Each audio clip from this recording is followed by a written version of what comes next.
or the foci, focus 1, focus 2, and then we have the center, okay, of the hyperbola. As you can see, if you're going to observe this time, wala pong parts of the parabola connected to one another. Nakakaintindihan po ba? Wala silang connection. Okay. Now, ang kaibahan lang po ng ating hyperbola sa ellipse, in our ellipse, meron tayong tinatawag na major axis. Ano daw yung major axis? Ito po yung perpendicular line inside the ellipse. Okay, which is the longer line, yung po yung ating tinatawag na major axis. Diba? Let's say, ito yung ating ellipse. Okay, so, ito po yung perpendicular segment. Nakakaintindihan ba? Yung longer segment, as we all know, ito yung ating major axis. Tapos, yung smaller segment, ito po yung ating minor axis. We are referring to the ellipse. Dito naman po sa hyperbola, instead of major axis in ellipse, papalitan po natin siya ng transverse axis. Transverse axis.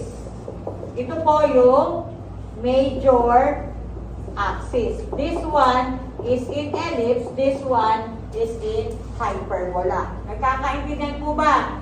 Tapos, sa ellipse daw, yung ating minor axis, which is small m and a, ang katumbas naman doon nito ay CA, conjugate axis. Nakakaintindihan po ba? Okay, now, asan daw dito yung transverse axis? The transverse axis is the segment whose endpoints are the vertices of the hyperbola.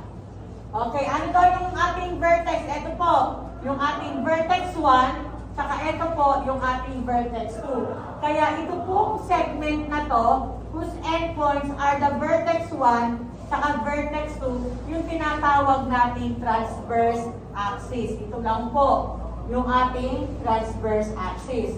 Ngayon, if we include the focus 1 and focus 2, hanggang dito na po, kasama na yung center, ang tawag po natin dyan ay principal axis. Or, we call it as focal axis. Same lang po yan ha. Another name for principal axis is the focal axis. And then, we have the minor axis, which is the smaller segment. Ito naman po ang tinatawag natin conjugate axis. Nagkakaintindihan po ba? So, ibig sabihin sa hyperbola, wala na pong major axis, wala na pong minor axis. Instead, we have the conjugate axis and the transverse axis. Tandaan, kung nasaan yung transverse axis, nahandon yung principal axis. Hindi po pwede na ang principal axis ay nasa conjugate axis. Part of the conjugate axis, a part of the transverse axis po, part ng principal axis yung transverse axis. Nagkakaintindihan po ba? Okay.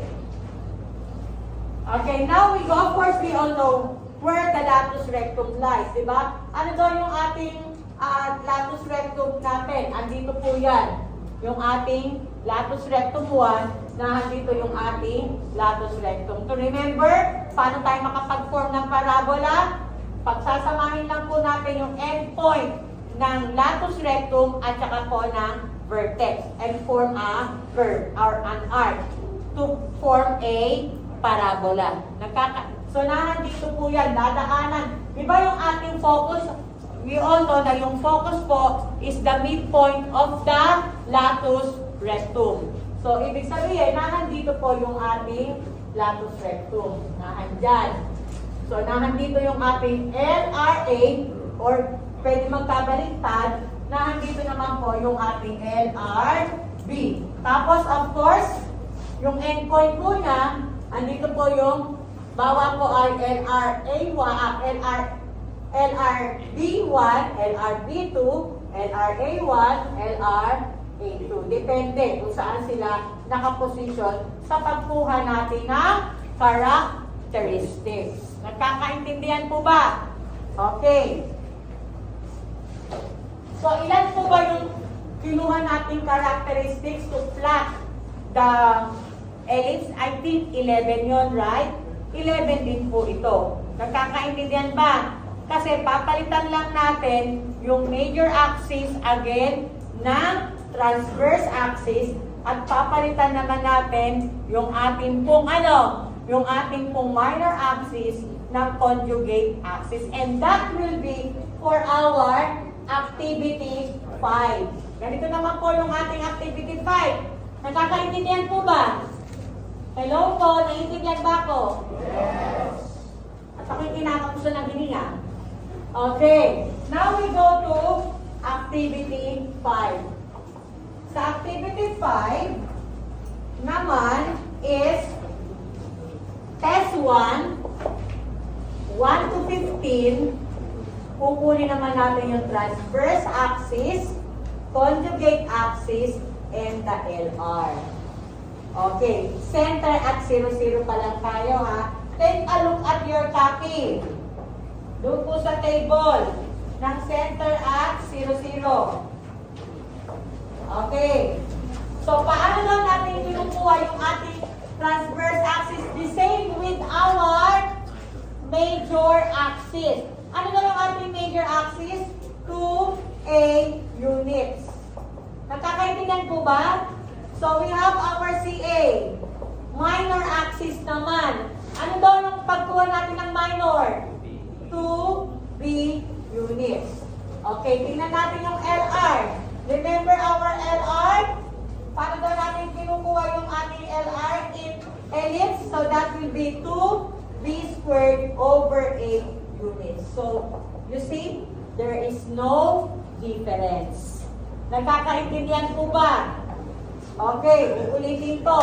Kung paano lang natin kinuha yung MA at saka yung small MA, tsaka po yung LR, ganun din po ang gagawin natin sa activity 5, 1 to 15.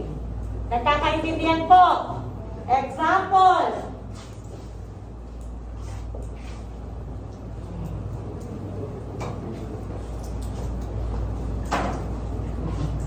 Example po, we have x squared over 25 minus y squared over 81 is equal to 1. Okay, look for TA, CA, and LR. Paano po daw yan? First, ano gagawin natin? Determine our A, determine our B. Okay, do we need to determine our C? Do we need to determine our C? No. Ang kailangan lang po natin is what is A and what is B. Tapos, apply natin itong formula na to para makuha daw yung TA, CA, tsaka LR. Parang ganyan po yan ha. Nakalagay yan, tapos nakalagay TA,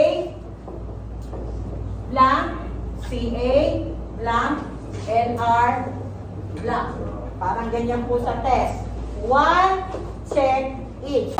25, A is square root of 25, A is 5. Our B squared is what? 81. B is square root of 81, B is 9. For our PA, 2A units. So that will be 2 times 5 is equal to 10 units. Okay, next, CA, 2B units. Okay, 2 times 9 is equal to 18 units. Okay, now, listen, what did you observe? Diba dati, yung ating MA is always longer than our smaller MA. Kasi major nga yun. This time, listen. hindi po palaging mas mataas or mas mahaba yung TA sa CA. Depende na po yan. Ibig sabihin niyan po, depende sa layo ng ellipse, ng parabola sa bawat isa. Nagkakaintindihan po ba? At yung wideness ng parabola. Kapag po, halimbawa, okay, magkalapit lang yung dalawang parabola, pero wider po yung parabola, ibig sabihin po nun ay mas mahaba yung alin, yung conjugate sa transverse. Nakakaintindihan po ba? Ngayon, kung malayo naman ang layo nila, tapos maliit lang yung parabolang na form, ibig sabihin nun, mas mahaba yung transverse sa conjugate. Nakakaintindihan po ba tayo?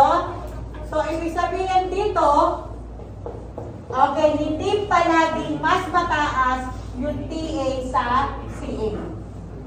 Hindi katulad po sa ellipse. Laging mas mataas yung major sa minor. Nakakaintindihan po ba? Now, what will be our LR? Yung LR po, ito yung lapad ng parabola, ha? Ito po yung opening of the parabola, yung buka ng parabola. Okay, so, paano daw kinuha yun? 2b squared over a. 2 times, ano daw yung b squared? 80. Ito po yung b squared. 81. Okay, yung 9 po ay b. Nagkakaintindihan ba? Yung b squared ay yung 81. So, we have 2 times 81 over a, which is 5. What is 2 times 81? 162. Divide by 5. 1 decimal place lang, ha? So, 162 divide by 5. How many 5 are there in 16? 3. So, we have 15. 12. How many 5 are there in 12? 2. So, we have 10. 2. Add 0. Ibaba. Point. How many 5 are there in 24? If exact, ayan na po yun. If not exact, kukunin pa natin yung sumunod para malaman natin kung dadagdagan or copy na lang. Nagkakaintindihan ba? So, our LR is what? 32.4 units. Ayan po yun. Nagkakaintindihan ba? Okay, this time, kayo naman is a squared is what? 64. A is square root of 64. A is A. B squared is 49. B is square root of 49. And that is 7. Okay, next po. So, we have our TA. So, we have 2 times 8. And that will be 16 units. Sino nakakuha nito? Okay, next. Our CA. 2 times 7 is equal to 14 units. Sino nakakuha niyan? Okay, LR is 2b squared over a. 2 under b squared natin. 49 times 49 over a. So, 49 times 2. 98 divide by 8. 98 sa loob, 8 sa labas. Ilang 8 mayroon sa 9? Sa 1 times 8, 8. 9 minus 8, 1. Bring down 8. Ilang 8 mayroon sa 18? Dalawa. That will be 16. So we have to add 0, baba, decimal point. Ilang 8 mayroon sa 20? 2. So that will be 16. 4, add 0, baba. Ilang 8 mayroon sa 40? 5. So what will be our LR? 12.3. Okay, so we have 12.3 units. Although it is, pwede naman din 12.25. Considered na rin yan kasi exact naman yung 5. Pwede po considered na yung 12.3, considered na rin po yung 12.25 in checking. If our hundredths place is exact. Nagkakaintindihan ba? If not, hindi po pwede. Okay, next. A square. Our A square is 57. So A is square root of 57. So square root of 57, ano yung bababa niyan? 49. Square root of 49. Ano yung root ng 49? 7. Dagdagan lang ng 0.5. So our A is 7.5. 7.5. Okay, next po. Our B. B square is what? 44.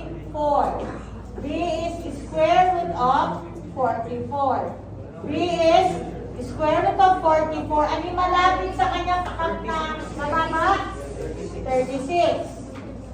Ano ba yung root ng 36? Dadagdagan lang ng 0.5. Para po, maging our B is 6.5. Nasusundan po ba? Yes. Now, paano yung ating transverse? So we have 2 times A. 2 times 7.5. And what is 2 times 7.5? 15 units. Sino nakakuha niyan? Then what will be our conjugate axis? CA to B. 2 times 6.5. Dalawang 6.5. 13 units. Sino nakakuha niyan? Okay, next. Now we go to our LR. 2B squared over A. 2. Ano tayo B squared natin? 44. Dito tayo titingin ha. Ito yung A squared. Ito yung B squared. Ano tayo B squared natin? 44. So 2 times 44. Ano yung 8 natin? 7.5. 2 times 44. Okay, so that will be 88 over 7.5. Dito tumingin. Alam ko dito yung iba may mali. So we have 88 sa loob, 7.5. Bawal ang decimal ang divisor. Gagawin natin whole number. I-move natin ang isa, dadagdagan natin ng 0. So magiging 75,880. Nakakaintindihan mo ba? Now, 2 digits lang to, kaya 2 digits lang dito. Ilang 75 mayroon sa 88? Sa tapat ng pangalawang number. Kasi ginamit natin yung hanggang pangalawa. 1 times 75, 75. You subtract 8 minus 5, 3, 1. Add 0. Wala tayong dadagdag ng decimal point pa ha, dahil binabalang natin yung 0. Hindi pa pala tayo nagdagdag ulit. Okay, ilang 75 mayroon sa 130? Isa pa rin. So we have 75. 10, 12. 10 minus 5, 5. 12 minus 7, 5. Magdadagdag tayo ng 0, ibababa, ngayon pa lang tayo maglalagay ng decimal point. Nagkakaintindihan ba? Yes. Now, ilang 75 meron sa, so we have 75 times 4 is what? 20, 28, 300. Plus 150, ibig sabihin, dalawang 75 yon. So we have 450. Isa pang 75, 5, 12, 5. Ilang 5 daw yun? 4, 6, and then we have 1, 7 na 5, na 7 na 75 is 525. So we have 7, 525. Hindi pa tayo i-stop. Kailangan marating natin yung hanggang pangalawa. So we have 10 and 4. 10 minus 5, 5. 4 minus 2, dagdag tayo ng 0. Okay. Baba, dagdag na 0. Ilang 75? Okay, so ilan? 75 plus 75, 150 plus 75, 225. Pasok sa 250. Tatlo. But 3 is lower than 5. So, hanggang dito lang ang ating sagot. Kaya ang LR natin ay what? 11.7 units. Sino nakakuha nito? To 35. Standard form to general form to general form, standard form to equation. Okay, ibig sabihin dito, given ang equation. Dito, given ang general form.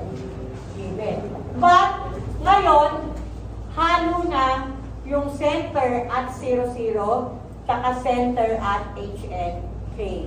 At ang gagawin nyo sa plotting, di ba sabi ko sa inyo, ang ellipse, ginawa natin center at 0, 0. Pero ang hyperbola, ang gagawin natin center at HNK.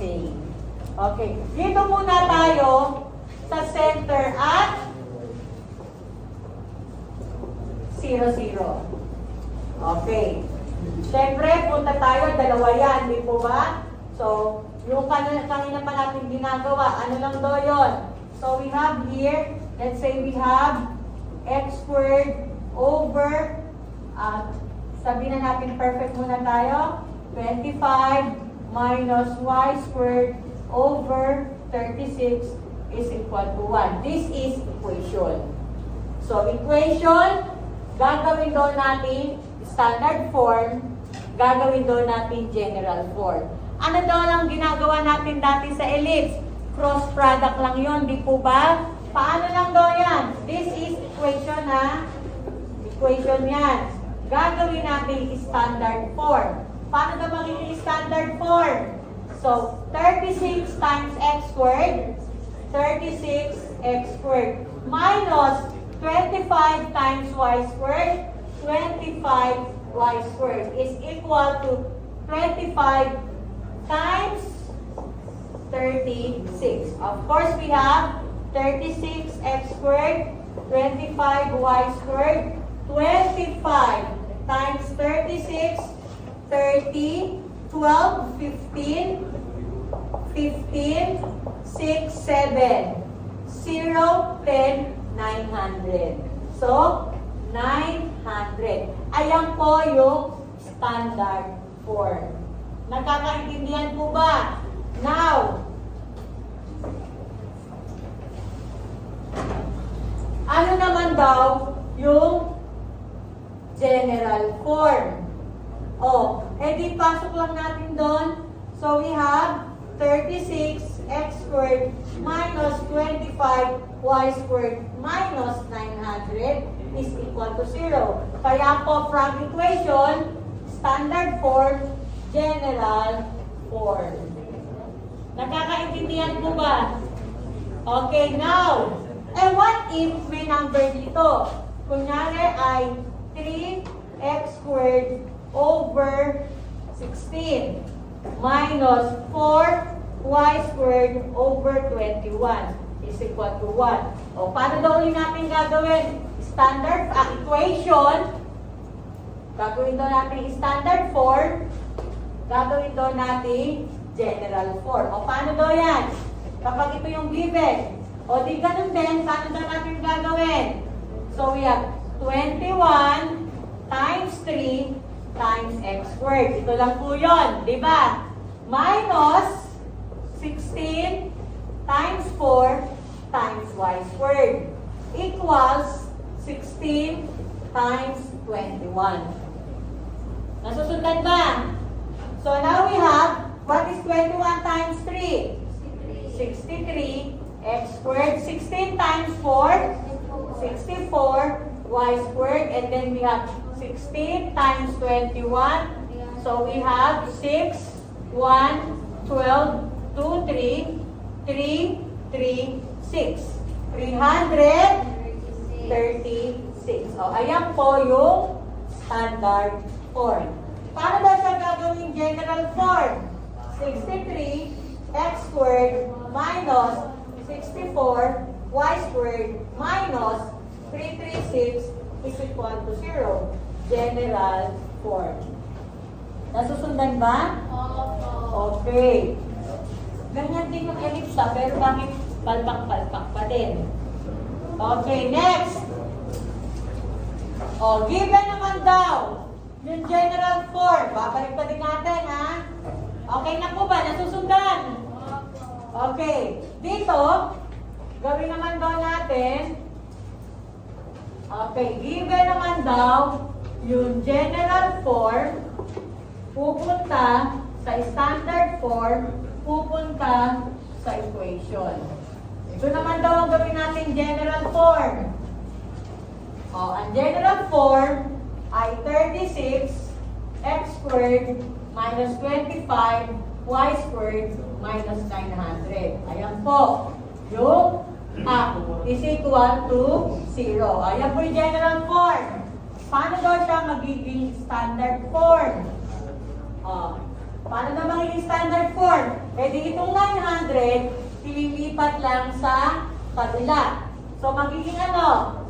36 x squared minus 25 y squared is equal to 900. Ayan na po yung standard form. Paano naman daw siya magiging equation?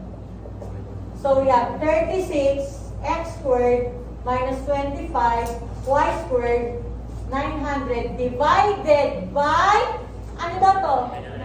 So divided by lahat sila by 900. Okay, now, 36 para hindi mahirapan or ano.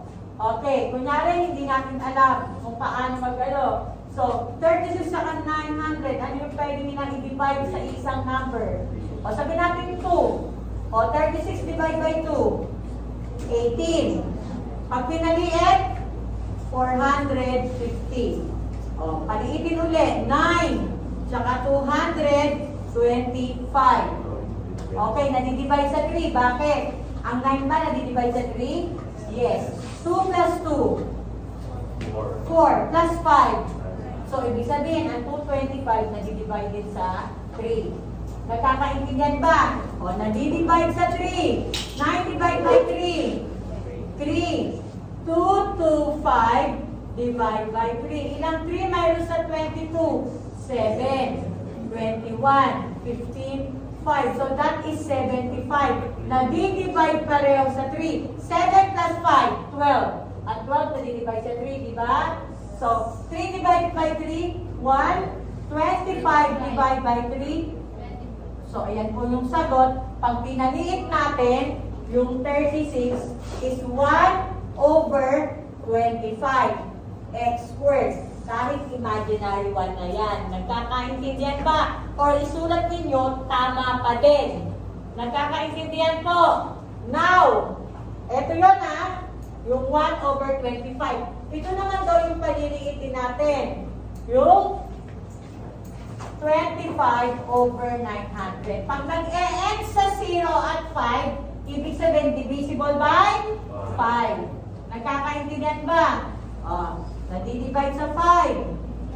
25 divided by 5, 5. 900 divide by 5. Ilang 5 mayroon sa 9? Isa. 5. 40. Ilang 5 mayroon sa 40? 8. 40. 0. 1. 80. Nag-e-end pa rin sa 5 at 0. Nadidivide silang pareho sa 5. 5 divided by 5, 1. 180. Divide by 5. Ilang 5 mayroon sa 18? 3. 16. So we have 20. So ilan daw yun?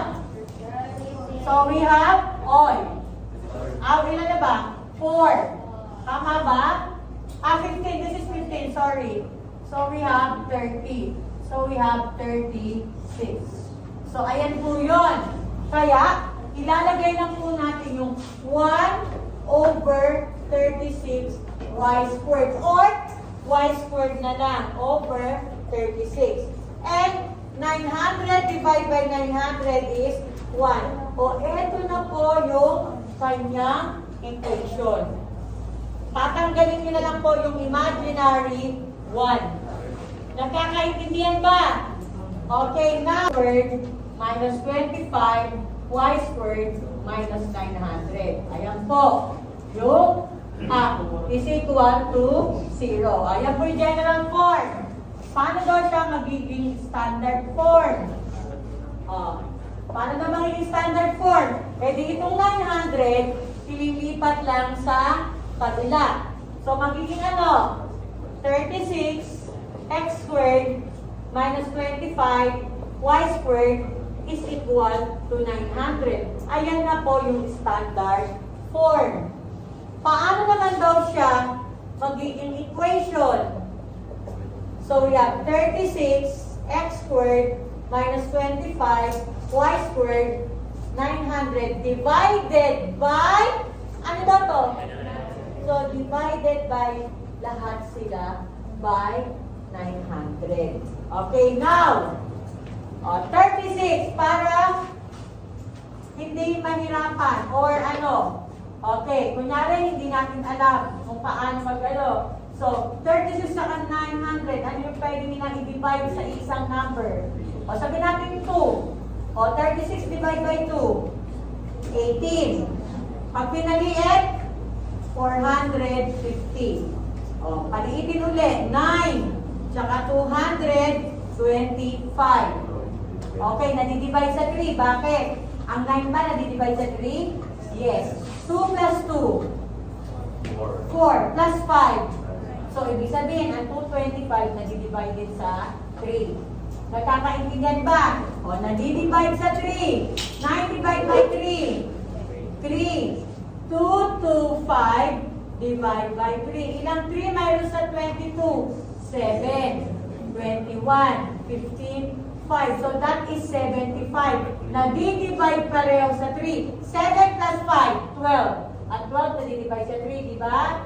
So, 3 divided by 3, 1. 25 divided by 3. So, ayan po yung sagot. Pag pinaliit natin, yung 36 is 1 over 25 x squared. Kahit imaginary 1 na yan. Nagkakaintindihan ba? Or isulat ninyo, tama pa din. Nagkakaintindihan po. Now, eto yun ha, yung 1 over 25. Ito naman daw yung paliliitin natin.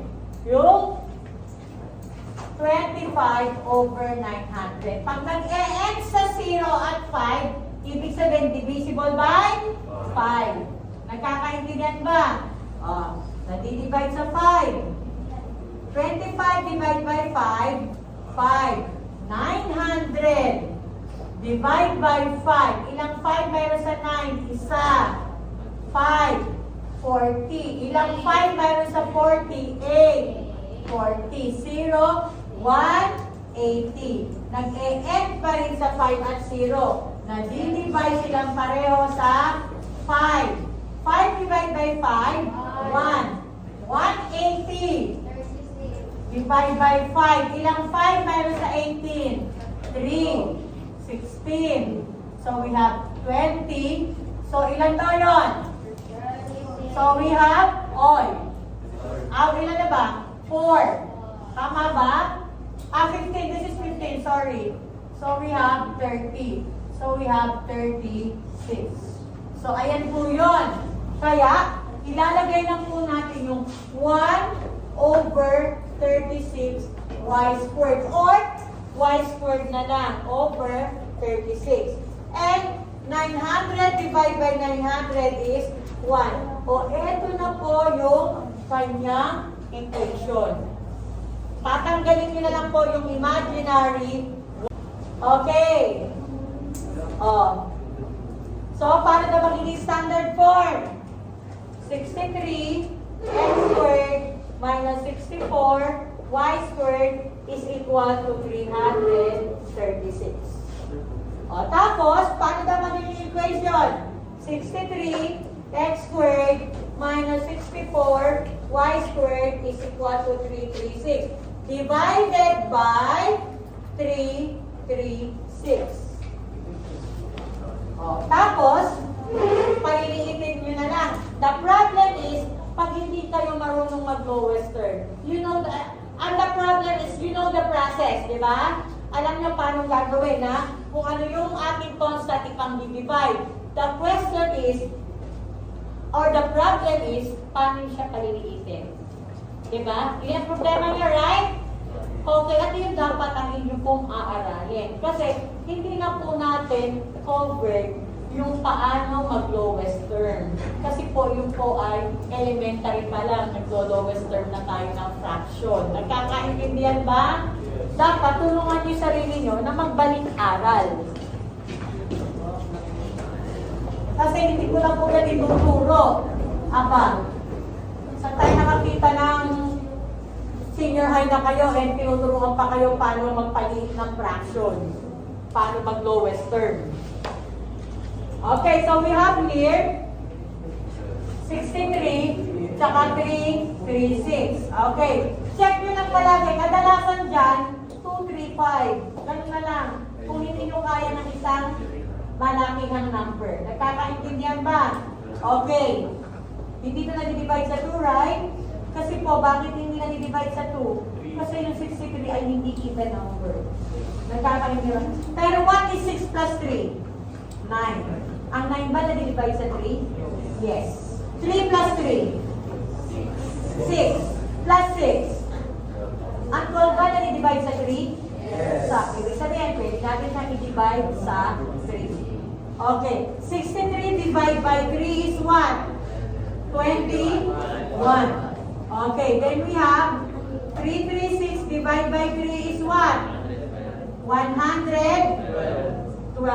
Okay. Now, so we have now is, okay, now po, 21 tsaka 112. Saan pa kaya sila pwede i-divide? Ano pa? Sa 7. So let us have dito, 70, 77, 84, 91, 98. Tama ba? Plus 7, then 100, 100, 512. Tama. Nadi-divide sa 7. So what is that? 10, 11, 12, 13, 14, 15, 16. Pag doon, nadi-divide siya saan? Sa 7. 21 divided by 7, 3. 112 divided by 7, 16. Mapapaliit pa ba yan? No longer. Kasi hindi na po sila both divisible by 2, both divisible by 3, by 5, by 7, or by 11. Yun lang po lima yun. So, ibig sabihin ito, sulat na natin. 3, 16, x squared. Nasusundan po ba? Nasusundan? Then minus 64.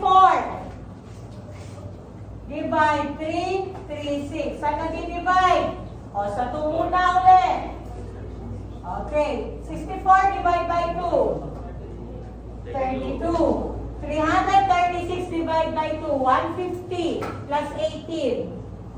168. Tama po ba?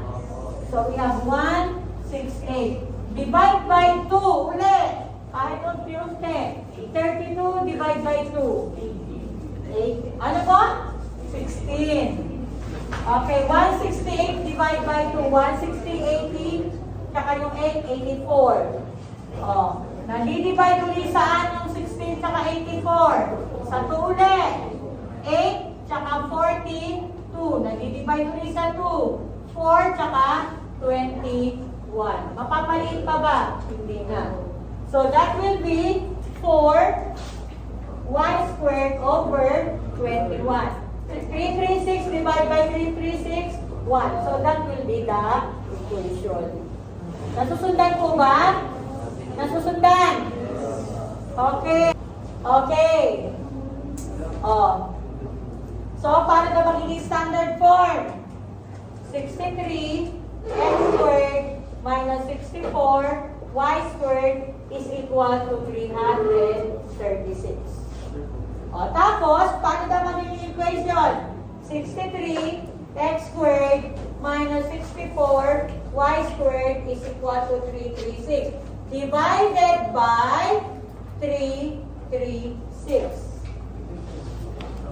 Tapos, paliliitin nyo na lang. The problem is, pag hindi kayo marunong mag-lowest third, you know and the problem is, you know the process, di ba? Alam nyo paano gagawin, ha? Kung ano yung ating constant ipang-divide. The question is, or the problem is, paano siya paliliitin? Di ba? Yan ang problema niya, right? Okay, at yun dapat ang inyo pong aaralin. Kasi, hindi na po natin covered yung paano mag-lowest term. Kasi po, yun po ay elementary pa lang, nag-lowest term na tayo ng fraction. Nagkakaintindihan ba? Dapat tulungan niyo sarili niyo na magbalik-aral. Kasi hindi ko na po yan ituturo. Aba, saan tayo nakakita ng senior high na kayo and tinuturuan pa kayo paano magpaliit ng fraction. Paano mag-lowest term. Okay, so we have here 63, tsaka 3, 3, 6. Okay, check nyo lang palagi. Kadalasan dyan, 2, 3, 5. Ganun na lang. Kung hindi nyo kaya ng isang malaking number. Nagkakaintindihan ba? Okay. Hindi na nag-divide sa 2, right? Kasi po, bakit hindi nag-divide sa 2? Kasi yung 63 ay hindi even number. Nagkakaintindihan. Pero what is 6 plus 3? 9. Ang 9 ba nag-divide sa 3? Yes. 3 plus 3? 6. Plus 6. Ang 12 ba nag-divide sa 3? Yes. Sa ibig sabihin, pwede natin na i-divide sa 3. Okay. 63 divided by 3 is what? 21. Okay. Then we have 336 divided by 3 is what? 112. Okay. Now, so we have now is, okay, now po, 21 tsaka 112. Saan pa kaya sila pwede i-divide? Ano pa? Sa 7. So let us have dito, 70, 77, 84, 91, 98. Tama ba? Plus 7, then 100, 100, 512. Tama. Nadi-divide sa 7. So what is that? 10, 11, 12, 13, 14, 15, 16. Pag doon, nadi-divide sa saan? Sa 7. 21 divided by 7, 3. 112 divided by 7, 16. Mapapaliit pa ba yan? No longer. Kasi hindi na po sila both divisible by 2, both divisible by 3, by 5, by 7, or by 11. Yun lang po lima yun. So, ibig sabihin ito, sulat na natin. 3, 16, x squared. Nasusundan po ba? Nasusundan? Then minus 64. Divide 3, 3, 6. Saan nag-divide? Sa 2 muna ulit. Okay. 64 divide by 2. 32. 336 divide by 2. 150 plus 18. 168. Tama po ba? So we have 168. Divide by 2 ulit. Kahit unti-unti. 32 divide by 2. 8. Ano po? 16. Okay, 168 divide by 2. 160, 80. Tsaka yung 8, 84. Nadi-divide ulit saan yung 16 tsaka 84? Sa 2 ulit. 8 tsaka 42. Nadi-divide ulit sa 2. 4 tsaka 21. Mapapaliit pa ba? Hindi na. So that will be 4 1 squared over 21. 336 divided by 336, 1. So that will be the equation. Nasusundan po ba? Nasusundan? Okay, at H and K. Okay, now, ano naman po yung equation natin daw kapag H and K? Tingnan nyo nga po sa copy ninyo. So, meron tayong dalawa. Ano doon muna? Anilin muna natin to ha. Huwag muna ito. Aralin muna natin yung H and K. So we have here x minus h squared over a squared minus y minus k squared over b squared is equal to 1. And the other one is what? Y minus k squared over a squared minus x minus h squared over b squared. Okay. Which one is in vertical position? Which one is in vertical position? Y. Ito po ba o ito? Ito kasi it's starting 1. Ito po ay in horizontal position. Nakakaintindihan ba? Kaya kahit po dito, let's say we have here x minus 4 squared over 16 minus y plus, pwede pong plus po, hindi po yan laging minus ha. Okay, plus 3 squared over 5 is equal to 1. Okay, perfect muna natin para gawin natin siyang 36. Okay, now, okay, ito daw yung tinatawag nating equation. Okay. Paano daw siya magiging standard form? Di ba we have here equation, standard form, general form. Okay. So, paano daw natin siya magiging standard form? Ganun din ulit. Paano natin ginawa kanina? So, we have 36. Ito, bali times 1 to ha. 1 to. So, we have 36 x minus 4 squared minus 16 y plus 3 squared. Then we have 16 times 36. So we have 16 times 36. So we have here 36, 6, 7, 8, 9, 18, 3, 4. So we have 6, 17, 5, 76. So we have here 576. That is already in standard form.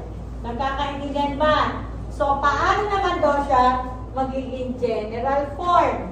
36 x minus 4 squared minus 16 y plus 3 squared minus 576 is equal to 0.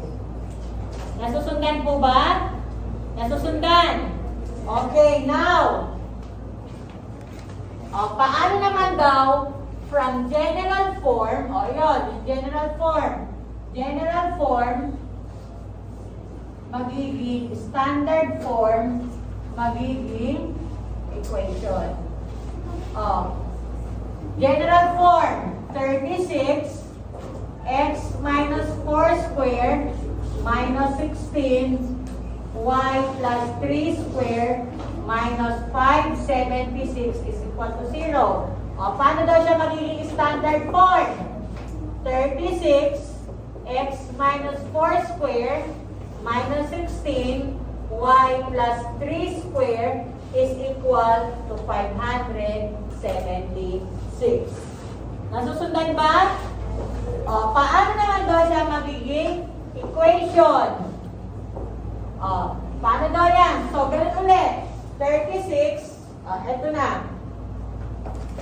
Where are we going to put? Dito na lang.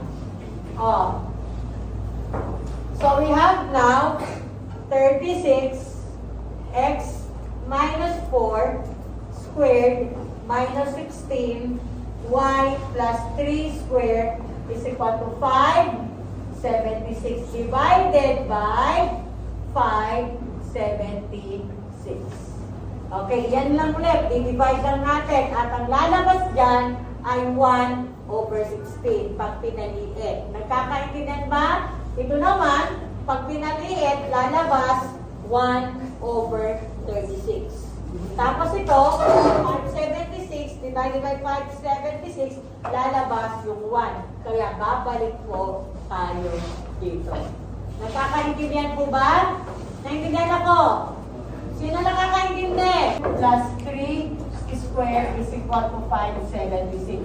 Di ba hindi naman ganito yung given sa inyo na pinaano content, di ba? Kasi po ito po ay transforming lang. Pero although it is a general form, by the formula, by the equation. Pero ang talagang gagawin natin, 36x squared minus 8x plus 16 minus, ginagawa ko lang muna multiply ko lang to sa sarili muna, 6y plus 9 is equal to 576.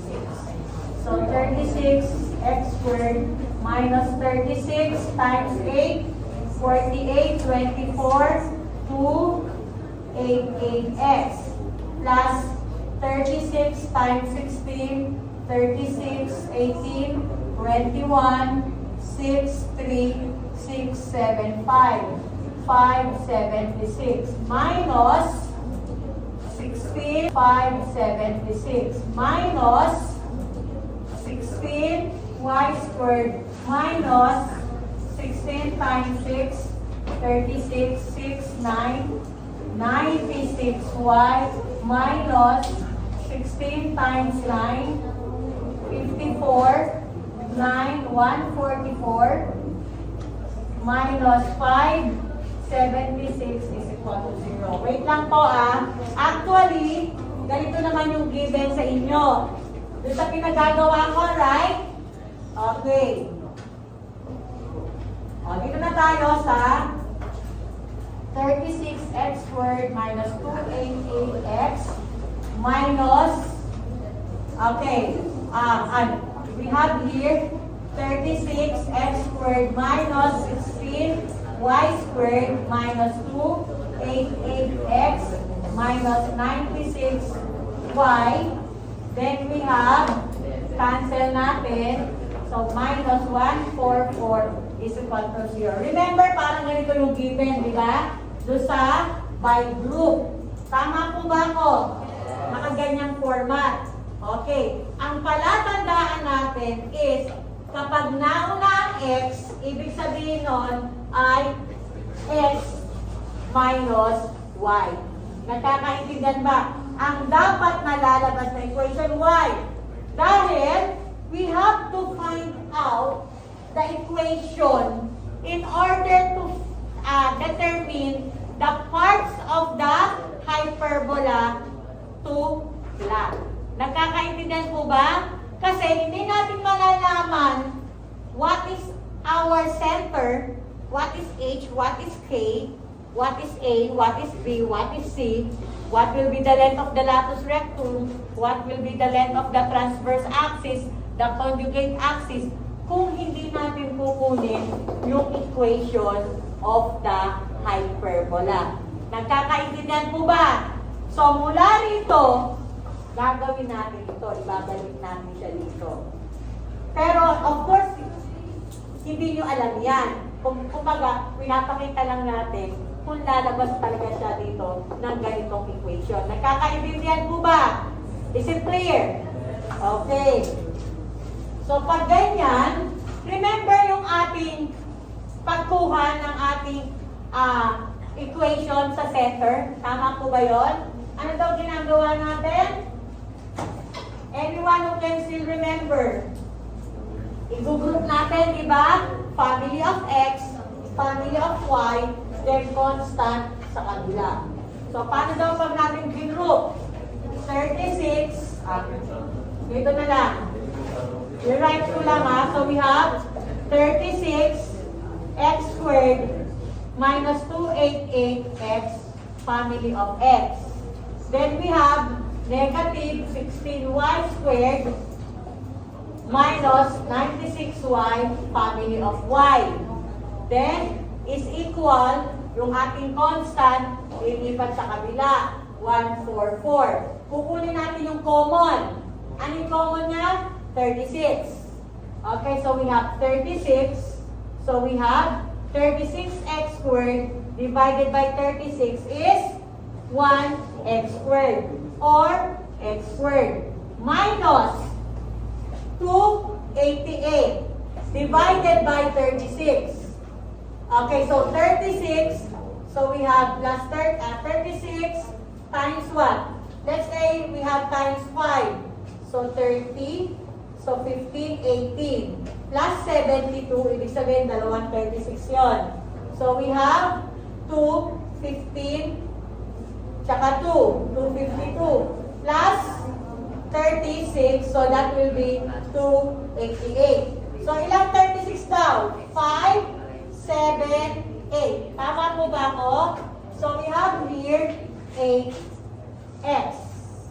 Tama. Okay, nasusundan po ba? Hello po, nasusundan? O tulog na kayo? Okay, next. Di ba minus ang ating operation? So, minus 16.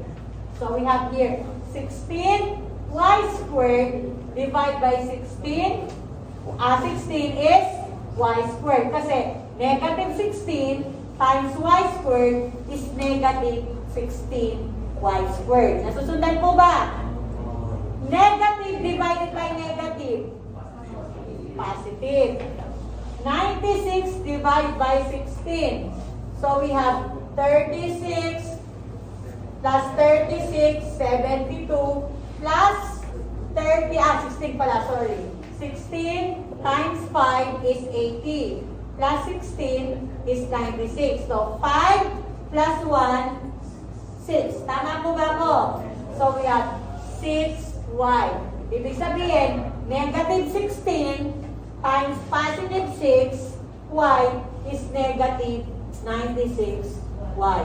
Nasusundan po ba? Ayos pa po ba tayo? Okay, next. So we have here equals to 144. Next po, 36 times x squared minus 8x. Kalahati ng 8. Times sa sarili.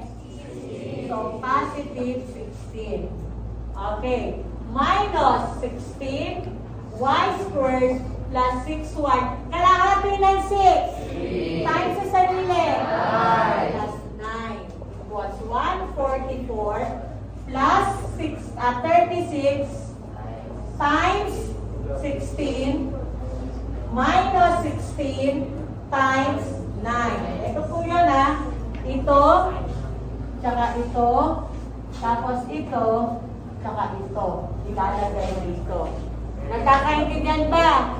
Next po. So now we have here, ano to yung ating x squared minus, ano daw yung root ng ating x squared? X. Minus, root daw ng 16. 4. 4 squared. Okay, minus, root daw ng ating y.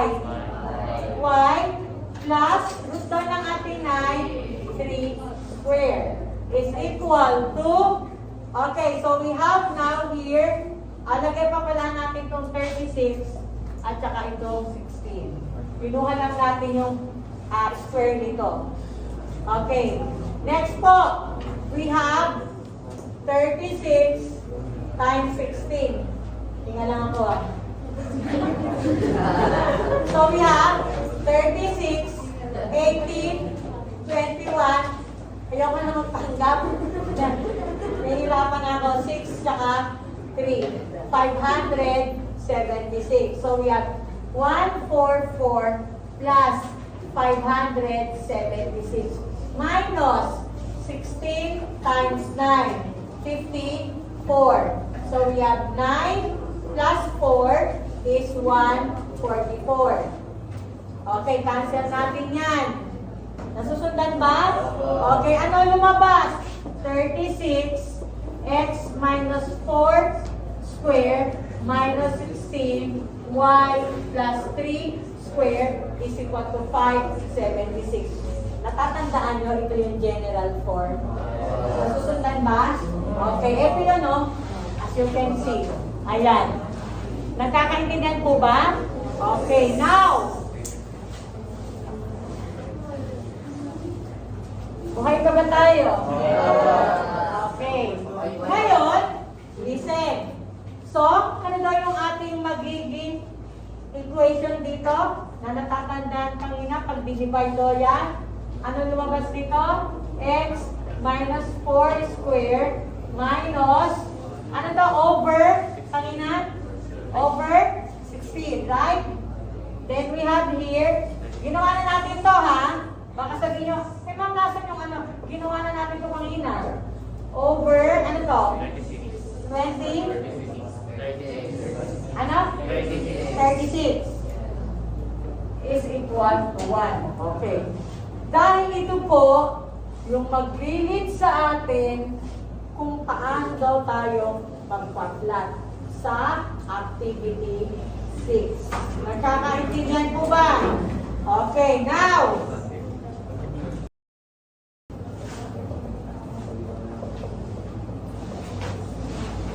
okay, listen. So,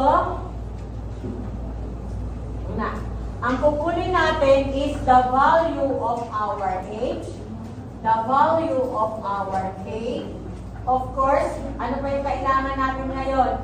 Kukunin natin yung center, kukunin natin yung vertex 1, vertex 2, focus 1, focus 2, and then kukunin natin yung TA, yung CA, yung LR, ano ba yung pinakuha ko nun? LRA1, LRA2, LRB1, at saka LRB2. Nagdagdagan lang. Kasi doon sa ellipse natin, di ba sabi ko, center at 0, 0. So wala na tayong H and K. So ilan daw to? 1, 2, 3, 4, 5, 6, 7, 8, 9, 10, 11, 12, 13. This time, sa ellipse ay 11. Natatandaan nyo. Kasi wala tayong H and K. Sa hyperbola, may H and K, kaya plus 2. Kaya ang kukunin natin characteristics ay 13 in order to plus. Nagkakaintindihan po ba? Okay, lima. Okay, next. Dito na tayo ha. So, nakuha na natin yung equation mula sa general form.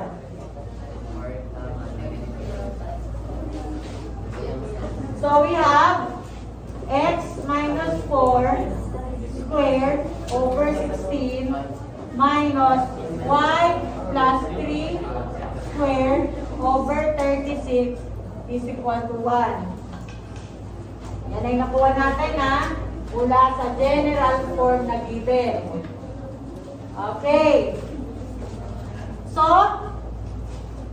what is our H? Siyempre, our H is the value of our X. So, our H is X minus 4 is 0, X is 4, H is 4. Ayan yung ating H.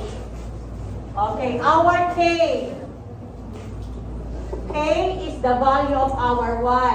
Y plus 3 is 0, Y is negative 3, K is negative 3. Hindi po X is equal to 4 ha, dapat K is equal to negative 3. Kasi we are asking for the H and K. So what will be our center? Our center is H and K. Therefore, our center will be 4 and negative 3. Ayan po, yung ating center. Now, okay, our vertex 1. Pumunta tayo dito sa ating copy. Siyempre, doon tayo sa gitna. Kasi, hyperbola with horizontal focal axis. Nagkakaintindihan po ba? Okay, paano daw kinukuha ang vertex 1? Ang vertex 1 daw ay H plus A, K. Ang ating vertex 2 ay H minus A, K. Kunin nyo yan ha. Then we have focus 1. Focus 1 is H plus C, K. Ang focus 2 ay H minus C, K. Kakabisaduhin nyo yan. Okay, next. Transverse axis, alam nyo na. 2A units. Kunin nyo po, ngayon nyo sa ano nyo? CA. CA ay 2B units. Ano pa? LRA1. LRA1. Alright, kukunin pala muna natin yung LR.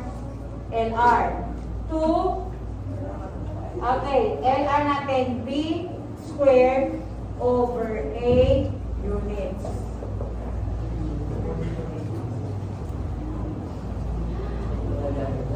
Okay, next. LRA1. Diba, alam naman natin, papalitan lang natin yung sign, ha? Okay, so we have here,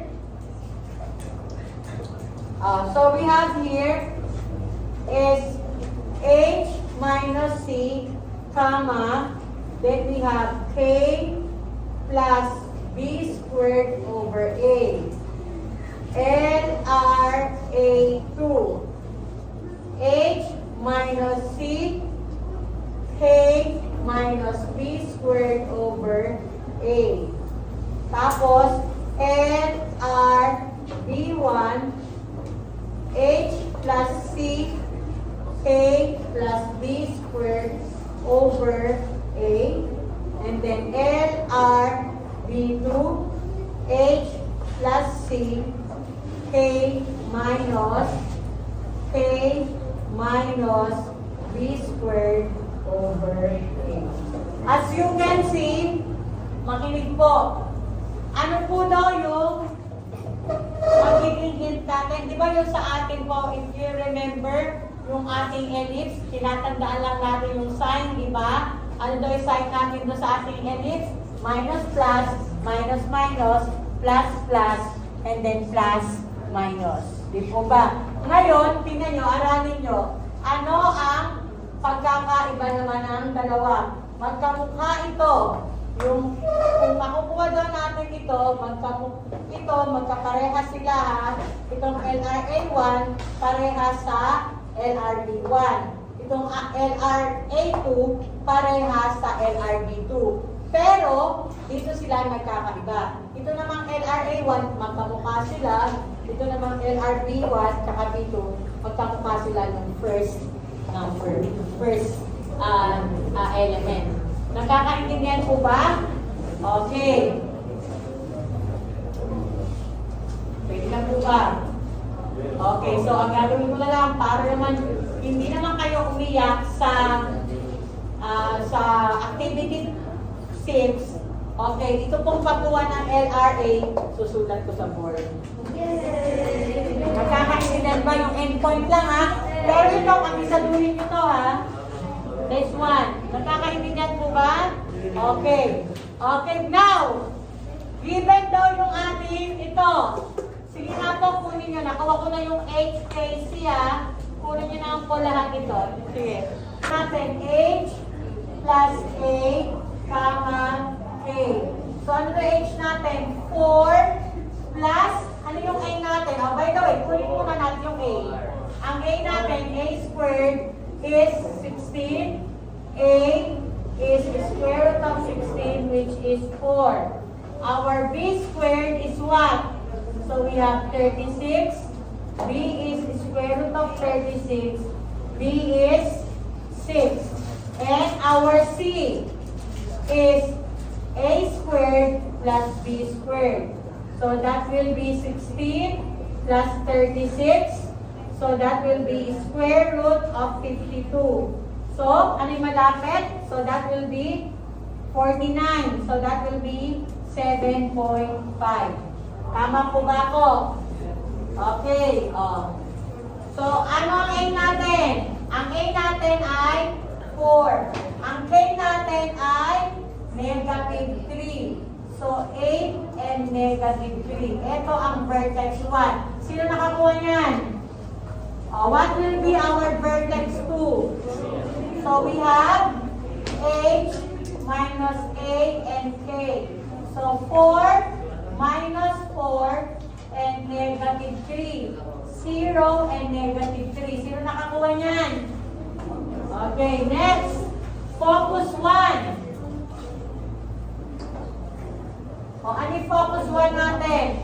Focus 1 is H plus C and K. So, H, ano yung H natin? 4 plus 7.5 and open the door. Gusto lang po saglit sa Aleco. Okay. Thank you, ma'am. And negative 3. So, what is 4 plus 7.5? 11.5 and negative 3. Sino nakakuha niyan? Ang focus 1. Focus 2. So, focus 2 ay H minus C, K. So, 4 minus 7.5, negative 3. What is 4 minus 7.5? Negative 4. 4 minus 7.5. Negative 3.5. So, negative 3.5 tsaka negative 3. Ayan. So, ano na natapos natin? Okay na itong 4. Next. Yung TA. Buhay pa ba kayo? 2A units. So, 2 times 4. So, that will be 8 units. CA. 2B units. Okay, so we have 2 times 6, 12 units. Yan. Okay, next. We have, so tapos na to. Tapos na to. Okay, LR na tayo. So, LR. LR. So, 2B squared over A. 2 under B squared natin. 36. Ano yung natin? 4. So, what is 2 times 36? 72 divided by 4. So, 72 divided by 4 is 1, 4, 32. Ilang 4 mayroon sa 32? 8. Tama ba? So, we have here 8. So, that will be exactly 18. LR is 18 units. Sino nakakuha niyan? Tapos na tayo sa LR. Ito na lang 4. Ang problema natin.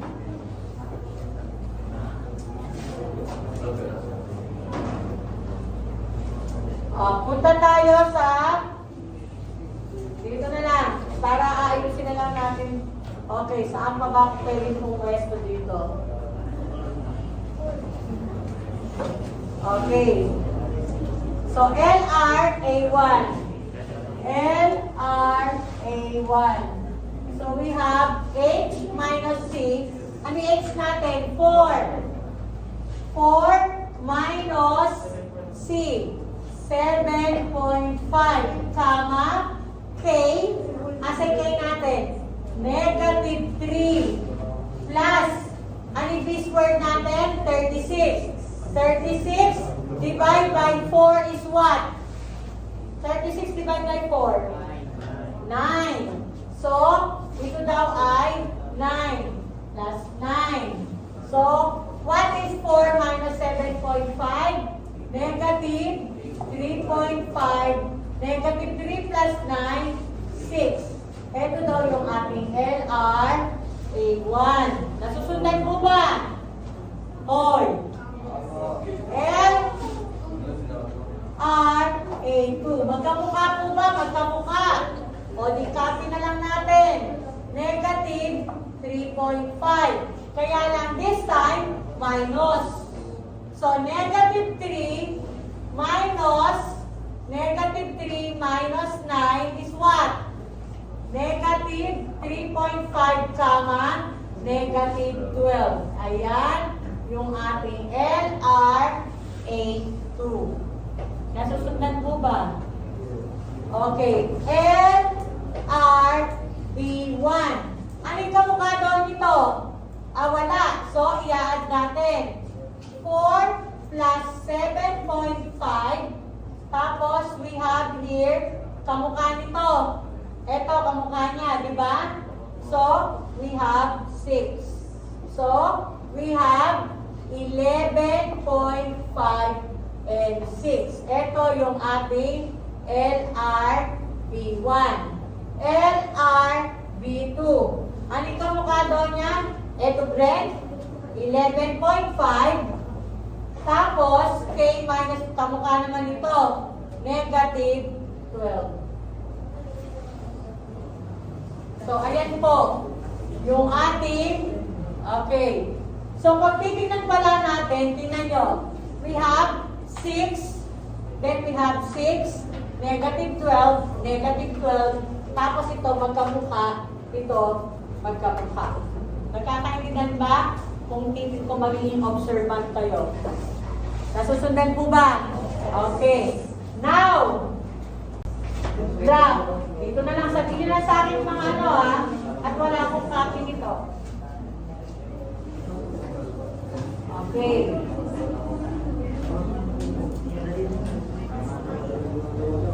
Ano daw ang center natin? Ano ang center? 4 tsaka negative 3. So, saan daw makikita yung 4 tsaka negative 3? In what quadrant? Quadrant 4. So, ibig sabihin, pag tayo gumawa, lakihan natin yung quadrant 4. Nakakainigan ba? Kasi, dito daw natin makikita yung center ng hyperbola. So, ibig sabihin, dito yung hyperbola. Huwag na po natin, this time, listen. Pag tayo nag-plot, di ba, pag center at 0, 0, talagang nasa gitna yung ating cruz. Di ba, yung ating Y at saka X. Kasi, yung center natin ay at 0, 0. Pero kapag ang center natin ay at H and K, aalamin po natin kung nasaan yung center. Kapag yung center ay nasa quadrant 4, di ba ito yun? Alam natin na nandito yung center, right? Nandito. So, ibig sabihin, ito po yung i-emphasize natin. Kasi wala naman dito yung hyperbola eh. Nandito yung hyperbola. So, ito po yung ating i-zoom. Nakakaintindihan ba? This portion. O, ano daw yung ating center? Ano yung center natin? 4 and negative 3. So, we have 1, 2, 3, 4, 1, 2, 3. So, ito daw yung ating center. Next, asan daw yung ating vertex 1? 8 at saka negative 3. 4, 5, 6, 7, 8. Ito po, yung ating vertex 1. Asan yung ating vertex 2? 0. Tsaka negative 3. Ito daw yung ating vertex 2. O, next. Focus 1. Asan tayo yung focus 1? 11.5. O, erase na natin to. Tandaan niyo naman na yan, ha? So, duktong lang natin.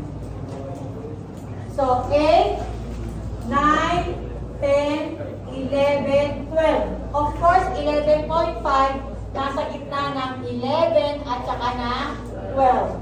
So, andito daw yung ating focus 1. Asan ang ating focus 2? Negative 3.5. O, erase mo na to.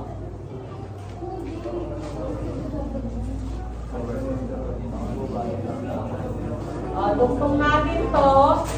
So, negative 3.5, negative 1, negative 2, negative 3, negative 4. Sa gitna ng negative 3 tsaka negative 4, negative 3.5 tsaka negative 3. So, ito naman daw yung ating focus 2. O, next.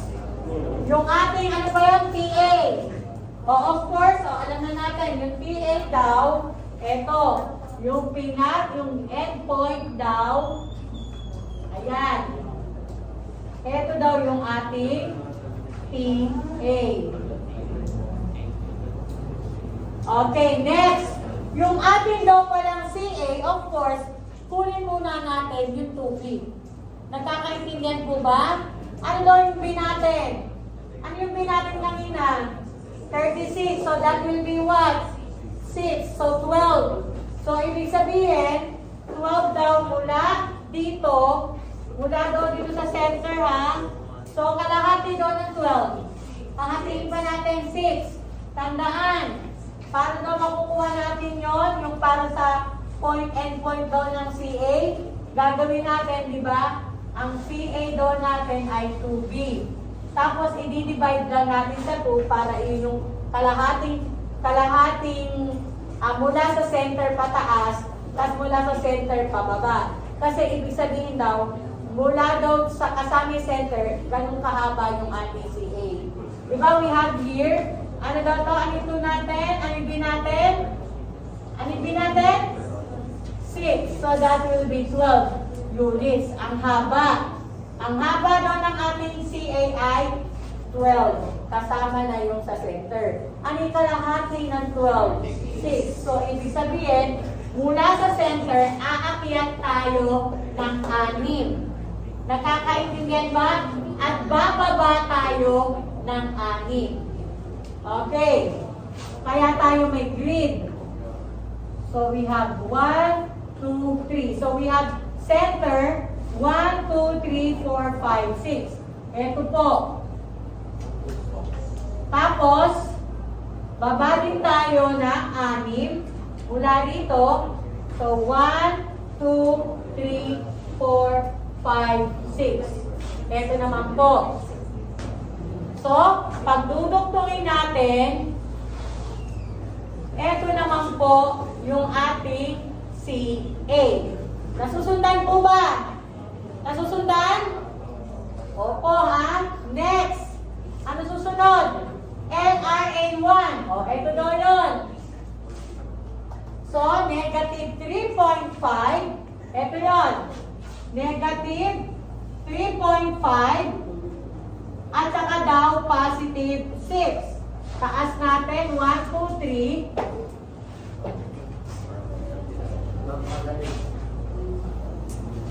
Okay.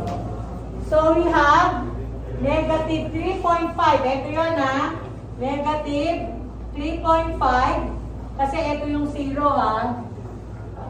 Okay. Then we have negative 3.5. At saka po positive 6.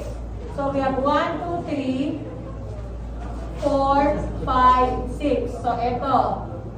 Ayan. Yung ating LRA1. Yung ating LRA2 daw, negative 3.5. Yes po. Kaya nga, di ba ito yung 0 natin? Yung alin? Sa isang gitna po. Ito? Ito ba yung ano natin? Sorry. Okay. Ito ba yung pinagalian ko? Ano po dahil ang center natin ay, ano center natin? 1, 2, 4 at saka negative 3. Ito pala, okay. Kaya lagyan nga natin ito ng 0, 0. Ito kayo nalilito. Okay, so negative 3.5. 1, 2, 3. Ito. Negative 3.5. Explain natin ito. Positive 1, 2, 3, 4, 5, 6. Ito. LRA1. Tapos, negative 3.5, negative 12. So, negative 3, 4, 5, 6, 7, 8, 9, 10, 11, 12. Nandito. Nandito ha. Okay. LRA2. Ano yung LRB1 natin? 11, ano siya, 11.5, tsaka 6. Tama ba? So, 11.5, yan yung 0 natin. 1, 2, 3, 4, 5, 6, 7, 8, 9, 10, 11, at saka 6. Nandito. Erase na natin. Tapat ko na, magkatapat sila ng ano.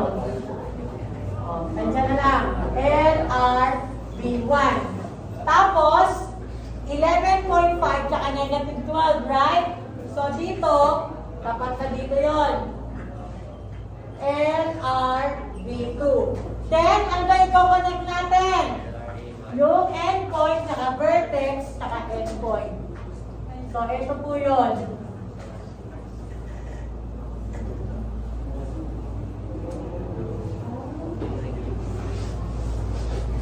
Tapos, ito naman yun.